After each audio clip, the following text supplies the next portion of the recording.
Isang engrandeng New Year's countdown naman ang nasaksihan ng mga kababayan natin sa Maynila kagabi. Bukod sa magarbong fireworks display, nagkaroon din ng isang 3D laser light show. Narito ang reporting Isay Reyes.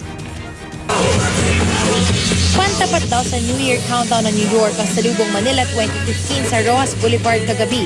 High-tech ang 3D presentation na ipinalabas sa mga dingding ng mga hotel habang nag-aantay ng hating gabi. Buhay na buhay ang mga imahe. Masayang nanood ang mga tao. Si Manila Mayor Erap Estrada nga di pa napigilang umindak kasabay ng party music.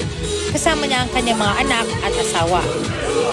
Well, ang jeep natin yung tapat na paglilingkod sa taong bayan. Lalo na, ginawa namin itong project namin ng dialysis center. Ito, mahirap, hindi kaya magbayad dito. Kaya ngayon, bibigyan namin ng libre sa kanila.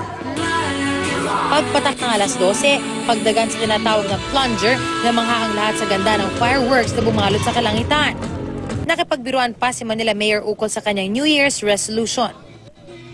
Wala na siguro, matanda na rin tayo eh. Kaya tapos na tayo doon sa love life. Hindi na tayo ibig sabihin eh. Pero pwede pa rin kung gusto nila. Matapos ang fireworks, agad naman may mga nag-perform na mga banda at singers. Para sa unang balita, Isay Reyes reporting.